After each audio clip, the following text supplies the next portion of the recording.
"Pretend to be my boyfriend," she begged a stranger, unaware he was a millionaire CEO who'd change her life forever. Harper's hands trembled as she watched Marcus cross the ballroom toward her, that familiar smirk plastered on his face, his new girlfriend, a model, of course, draped on his arm like an expensive accessory. 6 months since he'd told her she was too ordinary for his world, and here he was, ready to humiliate her again. Panic rose in her throat. She couldn't face him alone, not here, not in front of everyone. Without thinking, she grabbed the arm of the man beside her, tall, impeccably dressed, quietly sipping champagne alone. "Please," she whispered urgently, "pretend to be my boyfriend. Just for 5 minutes. I'll explain later, I promise." The stranger's grey eyes studied her for a heartbeat, taking in her desperation, her borrowed dress, her authentic fear. Then, surprising them both, he set down his glass and slipped his arm around her waist with practiced ease. "Darling," he said loud enough for Marcus to hear, his voice rich with authority, "I've been looking everywhere for you." Harper's breath caught. The stranger's presence was magnetic, commanding. Marcus stopped mid-stride, his smirk faltering. And in that moment, Harper had no idea she'd just asked one of New York's most powerful CEOs to be her fake boyfriend. Before we dive into this incredible story, drop a comment telling me where you're watching from. And if you're new here, hit that subscribe button and ring the notification bell for more stories about unexpected love and second chances. 6 months earlier, Harper Lane had thought she was building a future. She'd been dating Marcus Bradford for 2 years. 2 years of trying to fit into his world of country clubs and charity galas, of designer clothes she couldn't afford, and conversations about trust funds she'd never have. "You're so refreshing," Marcus used to say. "So real, compared to the women I usually date." She'd thought it was a compliment. Later, she'd understand it was a warning. The breakup had been brutal in its casualness. They'd been at his apartment, the penthouse his father had bought him, when he'd simply announced it was over. "Harper, we need to talk about us." She'd been sketching design ideas for his office, excited to show him how she could transform the cold space into something warm. "What about us?" "This isn't working anymore." "What do you mean?" "I mean..." He'd sighed like explaining to a child. "You're lovely, Harper, really. But let's be honest, you don't fit in my world. The way you dress, the way you talk about your little design projects, your background, it's all very quaint. But I need someone who belongs." "Belongs?" "At the club, at business dinners. Someone who understands the references, who went to the right schools, who can hold their own with my mother's friends. I've been doing that for 2 years. You've been trying. There's a difference." He'd stood, already distancing himself. "Veronica Ashford is back from Milan. We've been talking and it just makes sense. Our families have been friends for generations. She understands my world because it's her world too." Harper had sat there, sketchpad in her lap, feeling herself shrink with each word. "So 2 years meant nothing?" "It meant something.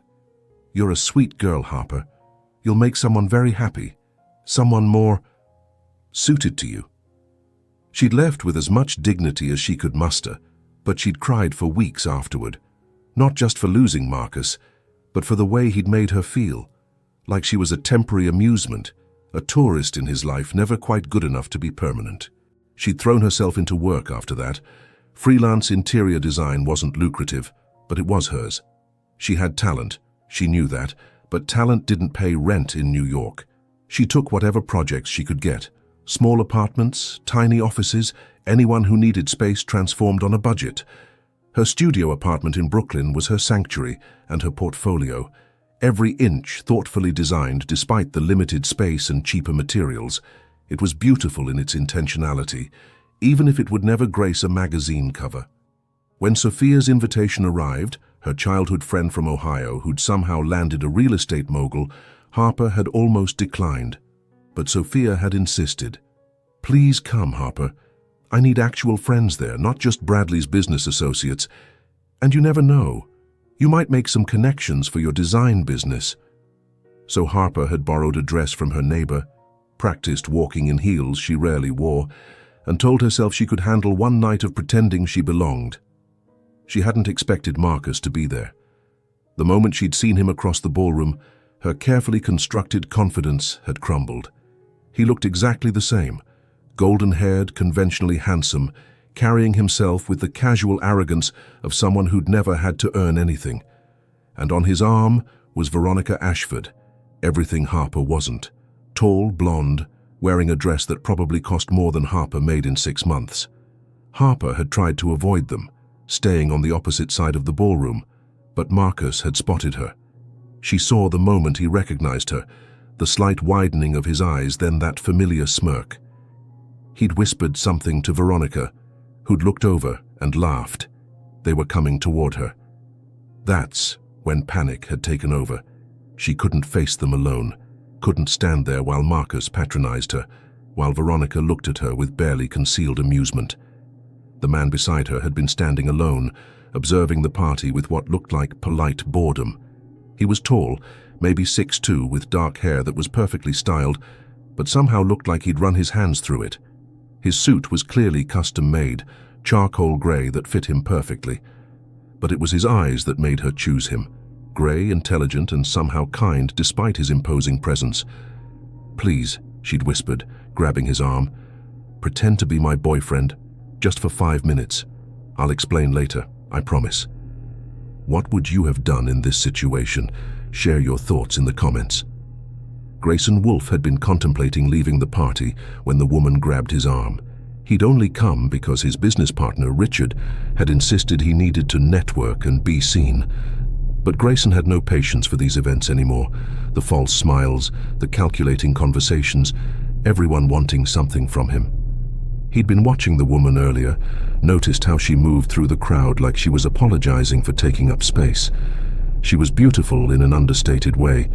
Dark hair pinned up to reveal an elegant neck, hazel eyes that seemed to take in everything, a dress that was clearly borrowed but which she wore with determination. When she grabbed his arm, desperation clear in her voice, he'd made a split-second decision. Maybe it was boredom. Maybe it was the genuine fear in her eyes. Maybe it was the way she'd said please, like she expected him to refuse. "Darling," he'd said, loud enough for the approaching couple to hear. "I've been looking everywhere for you." The relief that flooded her face was worth whatever inconvenience this might cause. He slipped his arm around her waist, noting how perfectly she fit against his side, and turned to face the couple who'd caused her panic. The man was exactly the type Grayson despised. Inherited wealth worn like a badge of honor, casual cruelty disguised as sophistication. The woman beside him was beautiful in the way money could buy, but her eyes were cold, calculating. "Marcus," the woman beside him, Harper, though he didn't know her name yet, said with forced calm. "Veronica, I didn't expect to see you here." "Harper," Marcus's voice dripped with false warmth. "What a surprise. I didn't know Sophia invited everyone." The insult was subtle but clear. Grayson felt Harper tense beside him. "She invited the people who matter to her," Grayson said smoothly. "Quality over quantity, though I suppose some people prefer the opposite approach." He looked pointedly at Veronica, then back to Marcus. "I don't believe we've met," Marcus said, extending his hand with the confidence of someone used to being the most important person in the room. "Marcus Bradford, Bradford Real Estate." Grayson didn't take his hand. "No, we haven't met. And Bradford Real Estate, that's your father's company, isn't it?" Marcus's hand dropped, his smile tightening. "It's the family business." "Ah, family business." Grayson's tone was neutral, but somehow it made the words sound like an insult. "How nice to have something handed to you." "And you are?" Marcus pressed, clearly irritated. "With Harper," Grayson said simply. "That's all that matters." He felt Harper lean into him slightly, whether for show or genuine support, he wasn't sure. But something protective stirred in him, unexpected and fierce. "Harper, you never mentioned you were seeing someone," Veronica said, her tone suggesting she didn't believe it. "Harper doesn't feel the need to broadcast her personal life," Grayson answered for her. "Some of us prefer to keep precious things private, rather than turning them into social media spectacles." It was a direct hit. Veronica was notorious for documenting every moment of her life online. "How did you two meet?" Marcus asked, clearly fishing for holes in their story. Harper started to speak, but Grayson squeezed her waist gently. "Harper redesigned my office," he said, which would be true soon enough if he had anything to say about it. "I was impressed by her vision, even more impressed when I realized she had the talent to execute it. But what really caught my attention was her authenticity. It's so rare to find someone genuine in a world full of people trying to be something they're not." He looked directly at Marcus on that last sentence. "Harper's little design projects," Marcus said with a condescending laugh.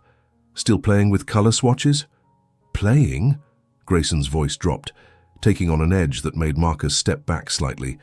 "Harper's work transforms spaces. She sees potential where others see limitations. Her little projects have more creativity and value than anything I've seen from so-called established designers who rely on their name rather than their talent." "You seem very invested," Marcus said, clearly trying to regain control. "I invest in things of value," Grayson replied. "Real value, not inflated prices based on family names and old money connections." Harper's hand found his, squeezing gratefully. The touch sent an unexpected jolt through him. "We should go," Veronica said, tugging on Marcus's arm. She recognized power when she saw it, even if she didn't know who Grayson was. "Enjoy your evening," Grayson said dismissively, already turning back to Harper. "Darling, you promised me a dance."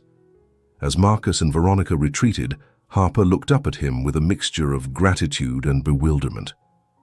"That was incredible. Thank you." "He's an ass," Grayson said simply, "and he's wrong about you. You don't even know me." "I know enough." He studied her face, noting the way she tried to hide her vulnerability behind a brave smile. "Would you like to get some air? You look like you could use it." She nodded, and he led her to the terrace, his hand still on her waist. Outside, the city sparkled below them, and Harper finally seemed to breathe. "I'm Harper," she said. "Harper Lane, and I'm sorry for dragging you into that." "Grayson," he replied, deliberately leaving off his last name. "And don't apologize. That was the most interesting thing that's happened to me at one of these events in years." "You're very good at it. The pretending, I mean." "Who says I was pretending?" She laughed, thinking he was joking. "Right. Like someone like you would actually be with someone like me." "Someone like you?" "You know. Ordinary. Brooklyn apartment, borrowed dress, state school education." "Is that how you see yourself? Or is that how he made you see yourself?" Harper was quiet for a moment. "Maybe both. Would you like to know what I see?"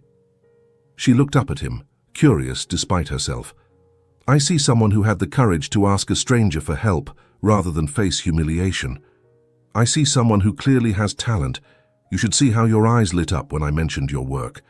I see someone who's genuine in a room full of people performing, and I see someone who's letting one pathetic man's opinion define her worth. You got all that from 5 minutes? I'm observant. It served me well in business." "What kind of business?" "The boring kind," he said, deflecting. "Tell me about your design work." For the next hour, they talked on the terrace. Harper forgot to be nervous, forgot she was in a borrowed dress, forgot everything except the way this stranger listened to her like what she said mattered. She told him about her vision for spaces, how she could see what a room could be rather than what it was, how she loved working with constraints because it forced creativity. "You really do need an office redesigned," Grayson said suddenly. "What?" "My office. It's cold. Efficient but lifeless. I'd like to hire you to redesign it." "You don't have to do that. You've already done enough."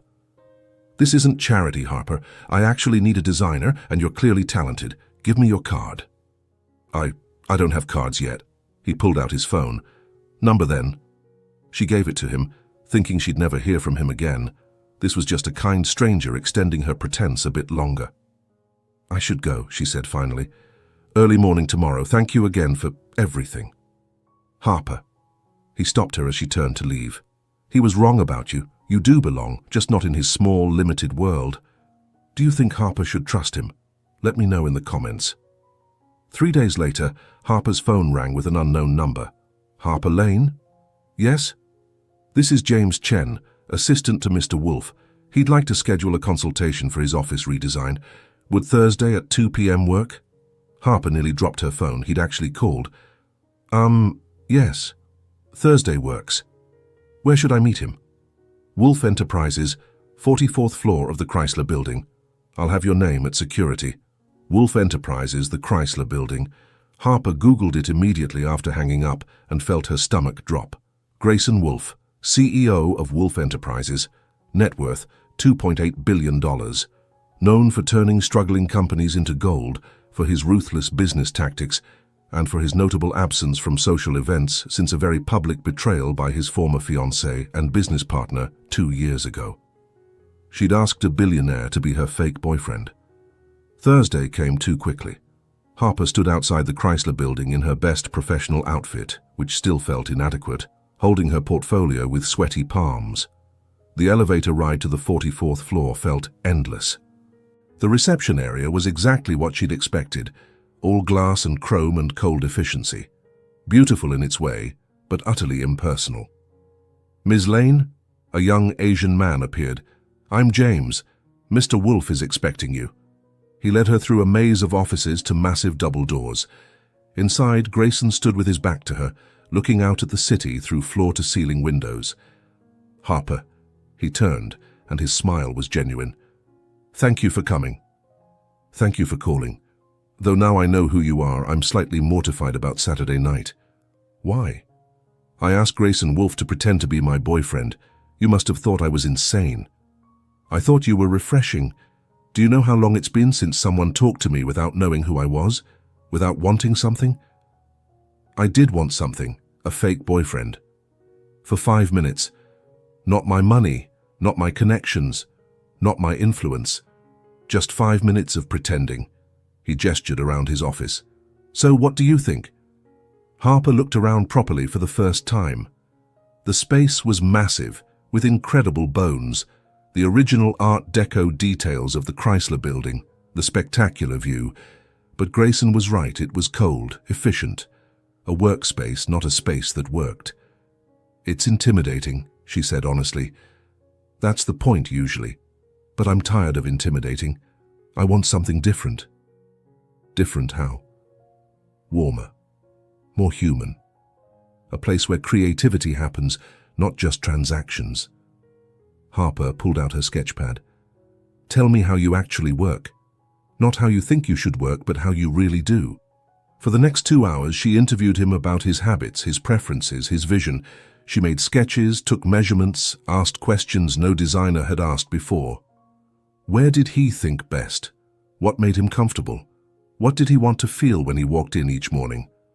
You're different from other designers I've worked with, he said. How? They all tried to give me what they thought a billionaire CEO should have. You're trying to give me what I actually need.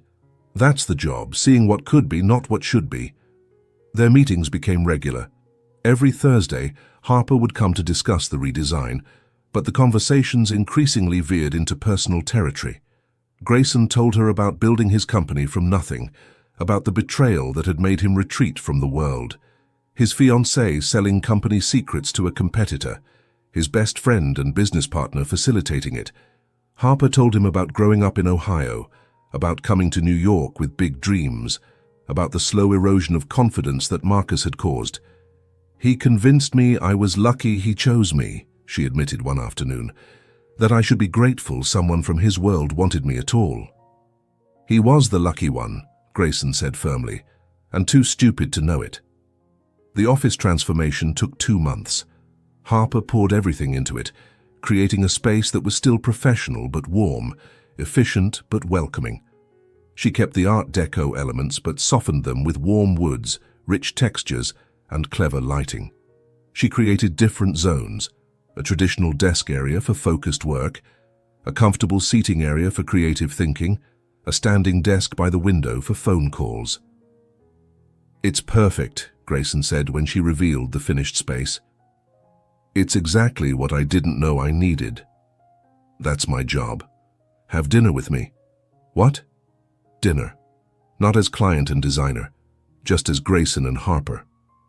I don't think that's a good idea. Why? Because you're you and I'm me. We're back to that? I thought we'd established that Marcus was wrong. Marcus was wrong about my worth as a person. But that doesn't change the fact that you're a billionaire CEO and I'm a freelance designer from Ohio. I'm a man who enjoys talking to you. You're a woman whose company I value. Everything else is just details. Very expensive details. Money is just money, Harper. I have more than I could spend in 10 lifetimes. What I don't have is someone who looks at me and sees Grayson, not Wolf Enterprises. Against her better judgment, she agreed to dinner. One dinner became two, became weekly occurrences. They weren't dates, Harper told herself, just two friends sharing meals. But friends didn't look at each other the way Grayson looked at her. Friends didn't make her heart race when they smiled. 3 months into their friendship, everything changed. Harper had just landed her biggest client yet, a boutique hotel wanting a complete redesign. She'd called Grayson immediately, too excited to wait. "That's incredible," he'd said. "We need to celebrate. Dinner at Le Bernardin." "That's too expensive. Harper, I'm a billionaire. Let me celebrate your success properly." She'd worn her best dress, not borrowed this time, but bought with her earnings from his office project. Still not designer, but hers. Dinner had been perfect. Grayson had been so proud of her, asking about her vision for the hotel, her plans for expansion. For once, Harper felt like she truly belonged at a fancy restaurant, not because of what she wore, but because of what she'd achieved. They were walking through Central Park afterward when Grayson stopped suddenly. "I need to tell you something." "Okay." "I'm falling for you. Have been since that night at the gala, and I know all the reasons why this is complicated, but I can't pretend anymore." "Grayson, I know what you're going to say. We're from different worlds. But Harper, you've redesigned my world entirely, not just my office, my life. You've made me remember why I built my company, what success actually means. You've made me want to be more than just successful." "I'm scared," Harper admitted. "Marcus made me feel so small. What if I'm not Marcus? I will never make you feel less than extraordinary, because that's what you are to me." He kissed her then, gentle and sure, and Harper felt something she hadn't in so long, worthy of being chosen. But fairy tales don't exist in New York. 2 weeks later, Harper woke to her phone exploding with notifications. A gossip blog had published photos of her and Grayson at dinner, at the park, entering her apartment building. The headline screamed, "Billionaire Grayson Wolf's mystery woman, from nobody to somebody."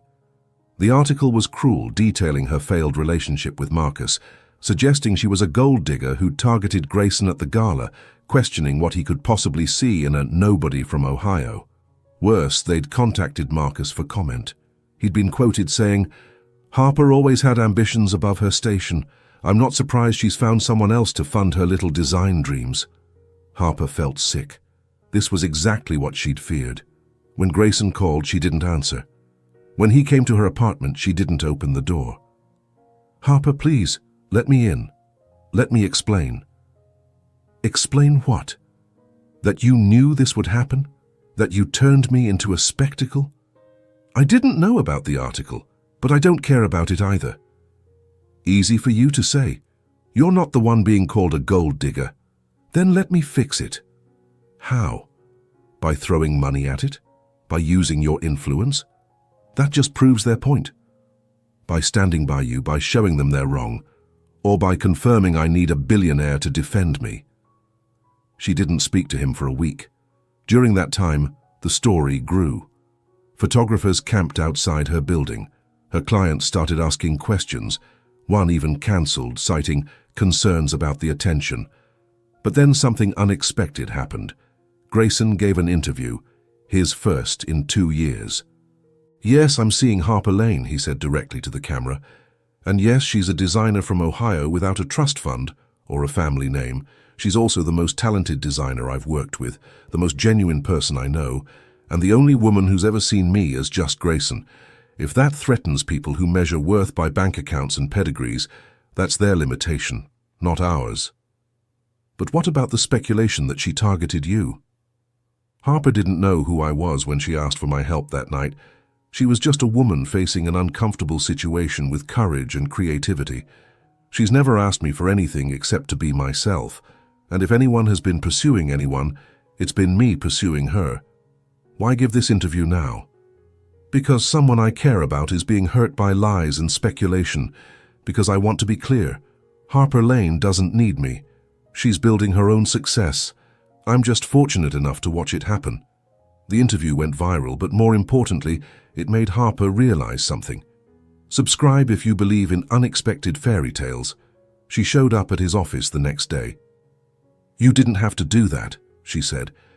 "Yes, I did. You were being hurt because of me. I was being hurt because of them, their prejudices, their assumptions. Harper, I need you to understand something. My money, my name, my company, none of it matters if I can't protect the people I love." Love? I love you, Harper. Not because you redesigned my office or because you make me look good at galas. I love you because you see spaces and make them better, because you asked a stranger for help with such bravery, because you've never once looked at me with dollar signs in your eyes.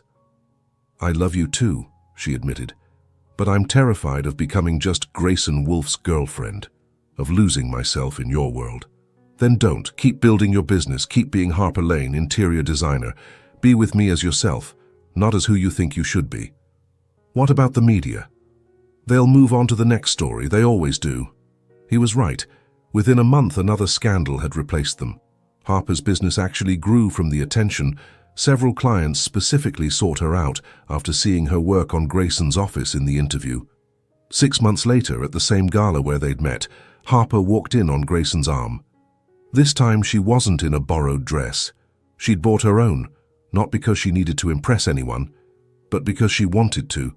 Marcus was there again, this time alone. Veronica had left him for a tech entrepreneur. "Harper," he said, approaching them. "You look well." "I am well." "I heard about your business, the hotel chain contract. Impressive. Thank you. I also heard about you too." He looked at Grayson with something like envy. "I suppose I should congratulate you." "No need," Grayson said coolly. "Your loss was my gain." "I realize that now," Marcus said, surprising them both. "Harper, I was wrong about everything. You didn't need to fit into my world. I needed to expand mine." After he left, Harper looked at Grayson. "That was unexpected. People can surprise you. Like when a stranger agrees to be your fake boyfriend. Best spontaneous decision I ever made. Even better than the Morrison acquisition. The Morrison acquisition made me rich. You made me happy. There's no comparison."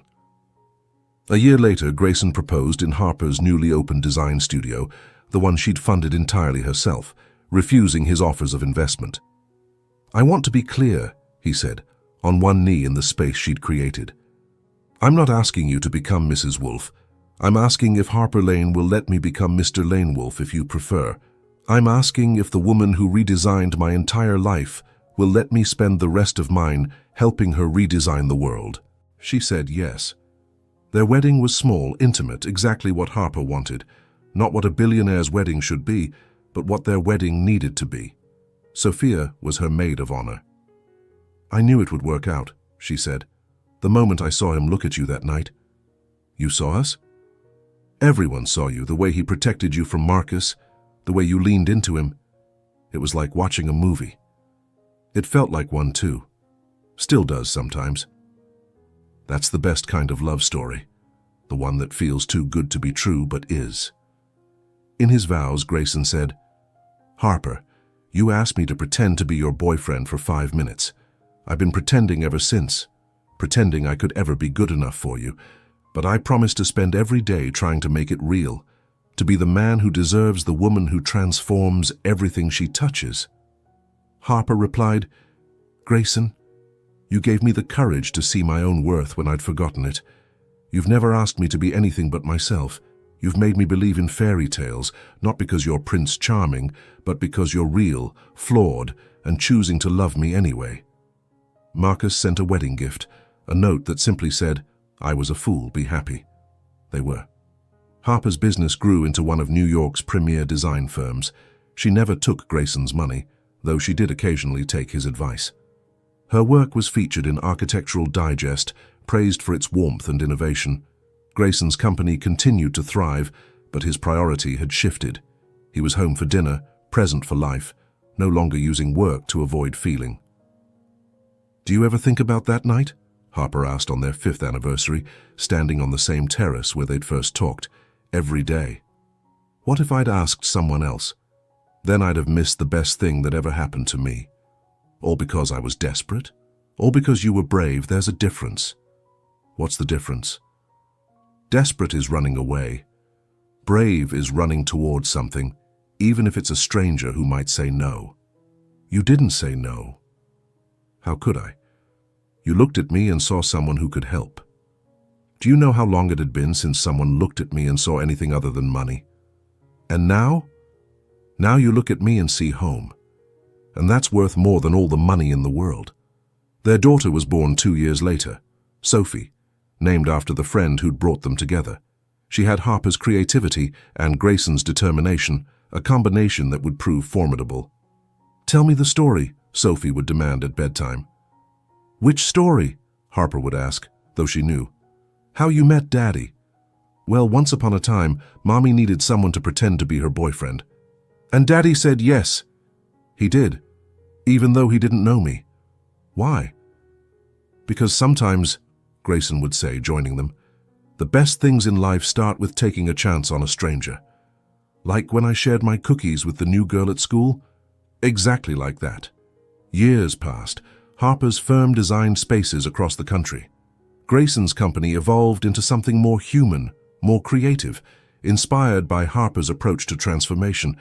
They were featured in magazines not as Billionaire and his designer wife, but as the couple revolutionizing how we think about space and success.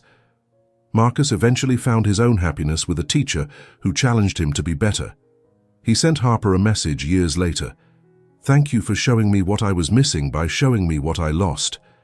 At their 10th anniversary party, held in the ballroom where they'd met, Harper and Grayson stood before their friends and family. 10 years ago, Harper said, I asked a stranger to pretend to be my boyfriend. I thought I was asking for 5 minutes of protection from humiliation. Instead, Grayson continued, she was offering me a lifetime of transformation. From pretend to real, from cold to warm, from successful to happy. We both got more than we bargained for, Harper laughed. The best deals always work that way, Grayson replied. As they danced, Sophie running around their feet, surrounded by the life they'd built together, Harper whispered, Thank you for saying yes that night. Thank you for asking. Even though I didn't know who you were, especially because you didn't know. You saw me, not my net worth. That's the rarest gift anyone's ever given me. You gave me something rare too. What? The belief that I was worth choosing, not as a project to be improved or a trophy to be displayed, but as myself. You were always worth choosing, Harper. I'm just grateful I got to be the one who chose you. We chose each other. The best kind of choice. The party continued around them. Friends, family, colleagues, even some former skeptics who'd become believers. But for Harper and Grayson, the noise faded. They were back on that terrace, two strangers taking a chance, except now they were home. So, Grayson said with a smile, want to pretend to be my wife? I don't have to pretend, Harper laughed. I am your wife. My real wife who started as my fake girlfriend. The best stories always have unexpected beginnings. And perfect endings? No, Harper said, looking around at their life. Messy, complicated, beautiful. Perfect middles, because the story's not over. What comes next? Whatever we design together. And they did. Design businesses, design homes, design a family, design a life that neither could have imagined when a desperate woman asked a stranger for 5 minutes of pretending. Because sometimes the best things, the real things, start with fiction, and become truth through the simple act of choosing to make them real. The week after their 10th anniversary party, Harper received an unexpected call. It was from the White House. "Mrs. Wolfe, this is Director Patterson from the National Endowment for the Arts. The First Lady would like to discuss a potential project with you." Harper nearly dropped her phone. "The First Lady?" "Yes, she's launching an initiative to redesign public spaces in underserved communities. Your work combining accessibility with beauty has caught her attention. Would you be available to meet next week?" Harper's hands were shaking when she told Grayson that evening. "The White House wants me to lead a national design initiative." "Of course they do," Grayson said, not looking up from where he was helping Sophie with her homework. "You're the best designer in the country." "Grayson, this is serious." He looked up then, saw her nervousness. "Harper, you've redesigned offices for Fortune 500 companies. You've transformed entire hotels. Why is this different?" "Because it's the White House. Because it would mean traveling constantly. Because you still don't quite believe you deserve it." She was quiet, knowing he was right. "Harper, do you remember what you told me when I was hesitating about the European expansion? That was business. You said, the only difference between the life you have and the life you want is the courage to reach for it. This is your reach." "What about Sophie? What about your work?" "Sophie has two parents, and my work." "Harper, your success has never threatened mine. It's enhanced it." The meeting at the White House went better than Harper could have imagined. The First Lady had done her homework, referencing specific projects Harper had done, understanding her philosophy of democratic design. Beautiful spaces shouldn't be reserved for the wealthy. "We want to transform one public space in each state," the First Lady explained. "Libraries, community centers, health clinics, places that serve everyone but are often forgotten in terms of design. That's 50 projects. 51, including DC. It would be a 5-year commitment. You'd lead a team of designers, have a substantial budget, and complete creative freedom within practical constraints." "Why me?" "Because you understand that design isn't about impressing people. It's about serving them. Your work makes people feel valued regardless of their economic status." Harper accepted, but with conditions. She would maintain her firm, work would accommodate Sophie's school schedule, and Grayson would be involved in the business planning side. "You want your husband involved?" the director asked, surprised. "My husband taught me that the best transformations happen when vision meets strategy. I have vision, he has strategy. Together we're unstoppable." The project launched 6 months later with a community center in Detroit. Harper had assembled a team of diverse designers, many from the communities they'd be serving. Grayson had structured the financing to ensure sustainability long after the initial renovation. The opening was emotional.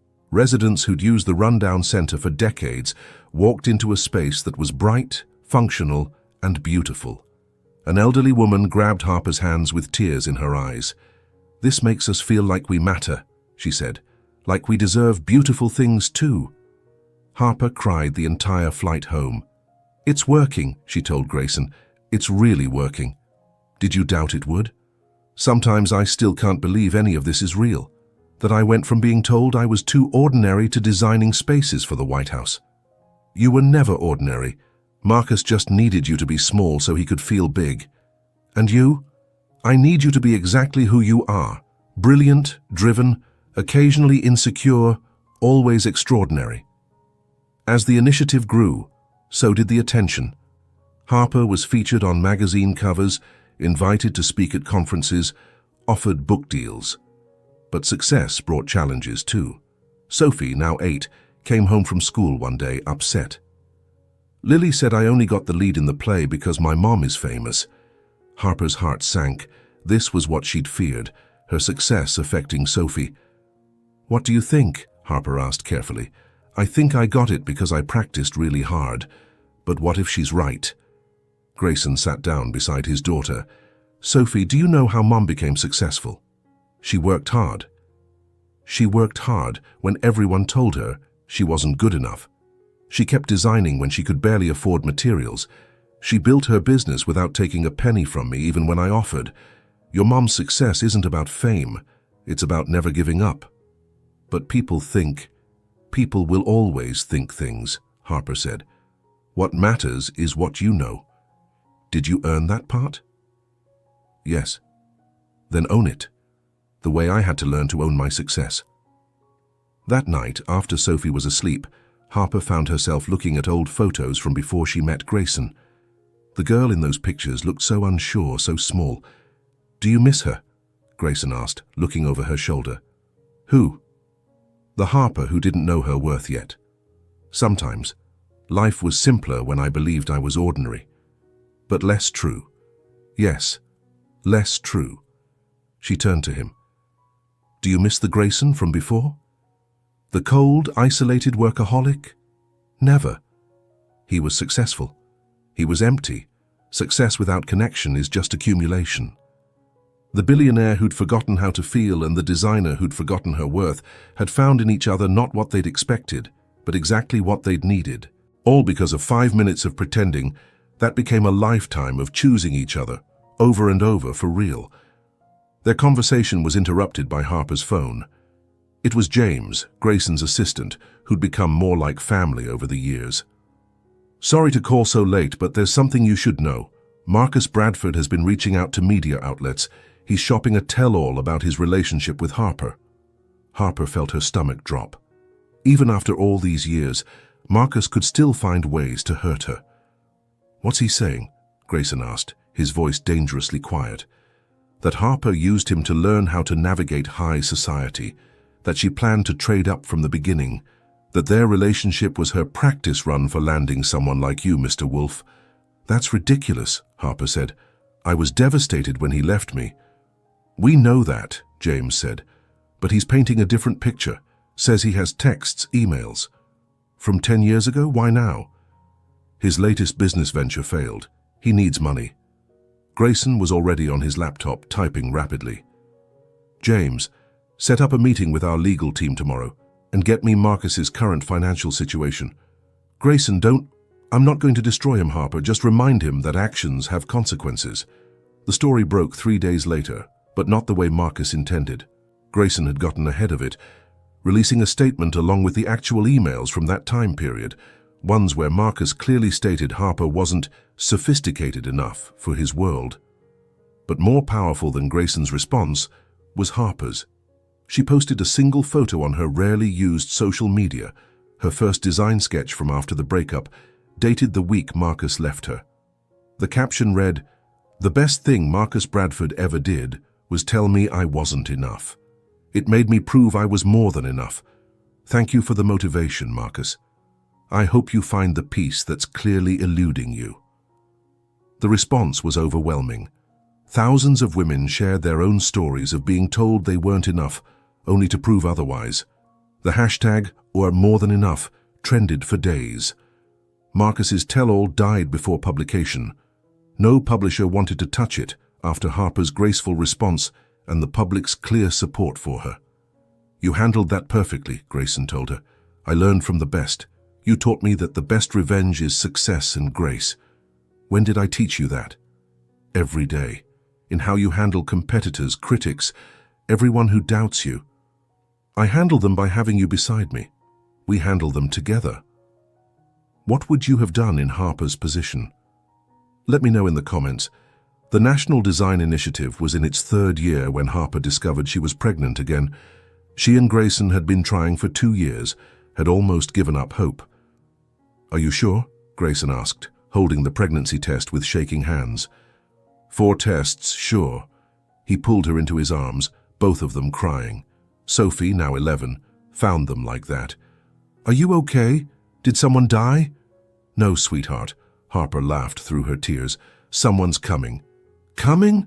Who's? Oh my God, are you pregnant?" "Language," both parents said automatically. "Sorry, but seriously? I'm going to be a big sister?" "You are." Sophie's excitement lasted approximately until Harper's morning sickness started. "You throw up a lot," she observed one morning. "It's worth it," Harper managed between bouts of nausea. "Was I worth it?" "Every second. Even the throwing up?" "Especially the throwing up." The pregnancy was difficult. Harper was older now, 41, and the doctor labeled it high risk. She had to cut back on travel for the initiative, delegating more to her team. "I feel like I'm failing," she told Grayson one night, frustrated by bed rest orders. "You're growing a human. That's not failure. But the projects are being handled by the incredible team you trained. Harper, you've spent years believing you had to do everything yourself to prove your worth. Let others help. Let others shine. Like you let me shine? We shine together. Different lights, same constellation." The baby came early, as Sophie had decided to make her entrance during a particularly important board meeting for Grayson. He left mid-presentation, just as he'd left the contract signing years ago for the triplets. "Sir, the Japanese investors," someone called after him, "tell them my wife is having our baby. If they don't understand that priority, I don't want their money." Their son, Oliver, was born healthy, despite being 3 weeks early. He had Harper's eyes and Grayson's stubborn chin. "He's perfect," Sophie declared, holding her brother for the first time. "Can we keep him?" "That's the plan," Grayson laughed. "Good. I've waited 11 years for this. I have so much to teach him." "Like what?" "Like how to have the coolest parents ever. It's a burden, but someone has to carry it." As Oliver grew, the family dynamic shifted beautifully. Sophie was a devoted big sister, perhaps overly protective. She'd lecture anyone who came near Oliver about proper hand sanitization and safe holding techniques. "You've created a monster," Harper told Grayson, as Sophie interrogated yet another visitor. "She gets the protective instinct from you. The intensity is all you. Together, we've created the perfect bodyguard for our son." The design initiative was entering its final year, with 43 spaces completed. Each opening was emotional, but none more so than the one in Harper's hometown in Ohio. They'd renovated the library where Harper had spent countless hours as a child, dreaming of bigger things. Her high school art teacher, Mrs. Patterson, now retired, attended the opening. "I always knew you'd do something special, Harper," she said. "But this, changing the entire country's approach to public space, this is beyond what I imagined. You told me once that art wasn't about making pretty things. It was about making people feel something. You remembered that? I built my entire career on it." Marcus was there too, surprisingly. He'd moved back to Ohio after his latest business failure, was teaching real estate courses at the community college. "Harper," he said, approaching carefully, "congratulations on all of this." "Thank you. I mean it. What you've built, what you've become. I was such a fool. We were young. I was arrogant and wrong about everything." "Marcus, no, please, let me say this. I told you that you didn't belong in my world. The truth was, my world was too small for you. You were always meant for something bigger. I was meant for something different. Not bigger or smaller, just different. With Grayson. With myself first. Grayson came after I figured out who I was." Marcus nodded. "He's a lucky man. We're both lucky." She meant it. Watching Grayson across the room, holding Oliver, while explaining something to Sophie, with his serious expression that made her laugh. This was luck, or fate, or choice. Maybe all three. "Mom," Sophie called. "Dad's trying to explain cryptocurrency to Oliver. Please, save your son." Harper laughed, moving toward her family. "He's 6 months old, Grayson. Never too early for financial literacy. He can't even say mama yet. But when he does, he'll understand blockchain technology. You're ridiculous. Ridiculously in love with you." That was terrible. Terribly true. They were interrupted by a young woman, probably early 20s, approaching nervously. Mrs. Wolfe, I'm sorry to interrupt, but I just wanted to say thank you." "For what?" "I was in a relationship where I was constantly told I wasn't enough. Too poor, too plain, too ordinary. I saw your story, your success, and it gave me the courage to leave. I'm in design school now." Harper felt tears prick her eyes. "What's your name?" "Amanda." "Amanda, can I tell you something? The person who tells you you're not enough is usually afraid you're too much. Too much talent, Too much potential. Too much for them to handle. Don't let anyone's limitations become your own. After Amanda left, Grayson pulled Harper close. You know you change lives, right? Not just spaces, lives. We change lives. You changed mine first. Mutual transformation, the best kind. The final project of the initiative was in New York, renovating the community center in Brooklyn where Harper had lived when she first moved to the city. It had come full circle. The opening was massive, with media from around the world. The First Lady attended, as did numerous celebrities and dignitaries. But Harper's favorite attendee was Mrs. Chen, her first client who'd taken a chance on an unknown designer. I knew you were special, Mrs. Chen said, the way you looked at my tiny apartment and saw possibilities. You've been doing the same thing ever since, just on a bigger scale. You gave me my start. You gave yourself your start. I just opened a door. During her speech, Harper looked out at the crowd, her team, her community partners, her family. Grayson stood in the front row with Oliver in a carrier, Sophie beside him taking photos. 5 years ago, I stood in the White House, terrified I wasn't qualified for this initiative. I was a freelance designer from Ohio who'd been told I was too ordinary for greatness. But someone once told me, she looked at Grayson, that ordinary is just another word for relatable. And relating to people, understanding their needs, seeing their worth, that's not ordinary. That's extraordinary. The crowd erupted in applause. Every space we've transformed has transformed us back. Every community we've served has served us lessons in resilience, creativity, and hope. This isn't the end of the initiative. It's the beginning of a movement. Beautiful, functional design isn't a luxury. It's a right. And we're going to keep fighting for that right. Later, at the after-party, Harper found a quiet moment with Grayson on a balcony overlooking the city. 51 spaces in 5 years, he said. You did it. We did it. Your business model made it sustainable. Your vision made it matter. They stood in comfortable silence, Oliver sleeping against Grayson's chest, Sophie inside charming diplomats with her 11-year-old wisdom.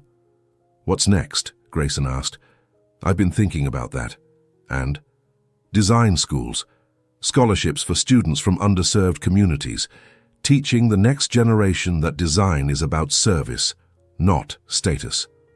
The Harper Lane Design Fellowship, the Lane Wolf Fellowship, partners, remember? Always partners, even when I'm difficult? Especially then. Difficult means you're growing, comfortable means you're stagnant. I'm never comfortable. Good. Comfortable is overrated. Subscribe if you believe in the power of transformation. The fellowship launched the following year with 50 students, 1 from each state. Harper taught masterclasses, Grayson handled the business side, and Sophie, now 13, became the unofficial social media manager.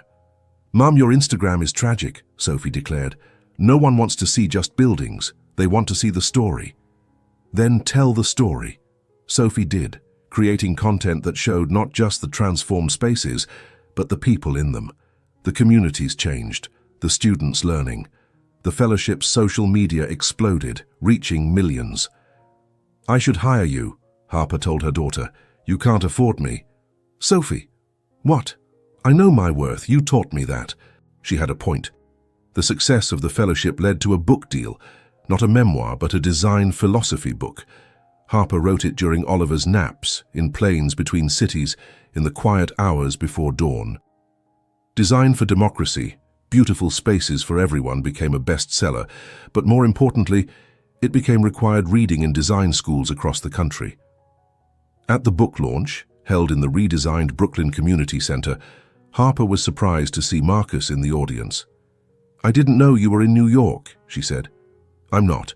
I came for this. Bought your book. Read it twice. You quote me. I do? Page 47. Someone once told me I was too ordinary for his world. He was right. I was too ordinary for his small world. I was meant for the whole world. You remember that page number? I've read that passage 100 times. Harper, I need to thank you. For what? For becoming who you are despite me, maybe even because of me. Your success is the mirror I needed to see my own failures. Marcus, I'm in therapy now, working on myself, trying to become someone who builds others up instead of tearing them down. That's wonderful. It's necessary. I have a daughter now, 2 years old. I don't want her to grow up with a father who makes her feel small. What's her name? Grace, after your middle name, if that's okay. Harper was speechless. I wanted her to have a name that reminded me to be better, to see worth in everyone, especially the people I might have once overlooked. After Marcus left, Grayson found Harper crying in the bathroom. "Are you okay?" He named his daughter after me. I heard. The man who said I was nothing named his daughter after me. Because you became everything. Not to prove him wrong, but to prove yourself right. It's just so... full circle? Redemptive, like maybe all the pain had a purpose. It did. It led you to me. To this. To changing the actual world. Oliver, now 3, toddled in. "Mama crying." "Happy tears, baby." "Oh, okay. Can I have a cookie?" Life continued its beautiful chaos. Sophie started high school, brilliant and confident in ways Harper had never been at that age. Oliver began preschool, charming everyone with his combination of Harper's creativity and Grayson's intensity. The fellowship expanded internationally. The book became a movement. Harper's firm grew to 50 employees, all trained in her philosophy of democratic design. But the biggest change came when Grayson decided to restructure his company. "I want to follow your model," he told Harper one evening. "What model?" "Business as service, not domination. What if instead of buying struggling companies to strip them, we bought them to transform them? Like you transform spaces. That's a complete reversal of your business model. My business model was built by a man who didn't believe in anything beyond profit. I'm not that man anymore. Because of me. Because of who I became when I met you. The man who said yes to pretending and discovered what was real." The restructuring took 2 years and cost millions in immediate profits. But within 5 years, Wolf Enterprises had become the most sought-after partner for struggling businesses. They didn't just invest money, they invested in transformation. "We're basically marriage counselors for companies," Grayson joked to Harper. "Well, you did learn from the best relationship rehabilitation." "Ours? Ours was never broken, just waiting to begin." At Sophie's high school graduation, she gave a speech as valedictorian. "My parents met when my mom asked my dad to pretend to be her boyfriend. It's a funny story they love to tell, but what I've learned from watching them is that all love requires a little pretending at first, pretending to be braver than you are, pretending you're not scared, pretending you know what you're doing, and then one day you realize you're not pretending anymore. You actually are brave. You actually aren't scared. You actually do know what you're doing. My parents taught me that becoming is just pretending until it's real." Harper and Grayson cried through the entire speech. "We did good," Harper whispered. "We did amazing. She's going to change the world. Like her mother. And her father. We're a world-changing family." "The Lane Wolves," Oliver piped up, having insisted on attending his sister's graduation despite being only 6. "We make things better." "Yes," Harper agreed, looking at her family. "We make things better." That summer, they returned to the Astoria Hotel ballroom where it all began. It was another charity gala, this time for the fellowship. The same crystal chandeliers, the same elegant crowd, but everything else had changed. Harper entered on Grayson's arm, not in a borrowed dress, but in one designed by a fellowship student. She moved through the room with confidence, no longer apologizing for taking up space, but commanding it. Marcus was there with his wife, a kindergarten teacher who radiated warmth and little grace. "She looks like you," Harper told Marcus, seeing the little girl's determined expression. "God help her," Marcus laughed, "but hopefully she gets her mother's heart. And her namesake's strength," his wife added, smiling at Harper. Veronica was there too, now on her 4th husband, looking older and harder despite the obvious cosmetic work. "Harper," she said, approaching with what might have been genuine humility. "You look wonderful. Thank you. I mean it. You look fulfilled." "I am. I'm envious." "Of what?" "You found what matters." "I'm still looking." It's never too late to stop looking outside and start looking within. Is that from your book?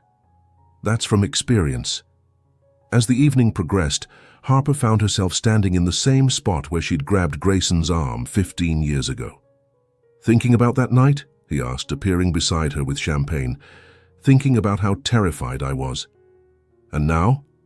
Now I'm terrified of different things. Oliver starting school, Sophie choosing a college, the next book deadline. But not of being not enough? Never that. Not anymore. Good. Because you're more than enough. You're everything. They were interrupted by a young woman, probably 25, approaching nervously. "Excuse me, Ms. Lane, Mr. Wolfe, I'm sorry to interrupt, but I had to thank you." "For what?" Harper asked. "I was at a gala like this 5 years ago. My ex was there with his new girlfriend, and I was alone and humiliated. Then I remembered your story. So I asked a stranger to pretend to be my boyfriend." "What happened?" Grayson asked, amused. "We've been married for 2 years now," she laughed. "He never stopped pretending until it became real." After she left, Harper and Grayson looked at each other. "We started something," Harper said. "A movement of fake boyfriends. A movement of taking chances, of asking for help, of being brave enough to grab a stranger's arm. The best kind of movement." As the gala continued, Harper watched the ripple effects of their story. The fellowship students networking with established designers, the transformed spaces featured in the silent auction, Sophie organizing the younger attendees for a TikTok about democratic design, Oliver charming everyone by explaining his mom's work with 6-year-old authority. If you've made it to the end of this story, remember, sometimes the bravest thing you can do is ask for help, even from a stranger. And sometimes pretending can reveal the deepest truths. Have you ever taken a chance that changed your life? Share your story in the comments. And if this story touched your heart, please hit that like button and subscribe to our channel. Ring the notification bell for more stories about unexpected love and finding your worth. Remember, you are not defined by who couldn't see your value, but by who you become when you finally see it yourself. Until next time, may your real life be even better than any fairy tale you could imagine.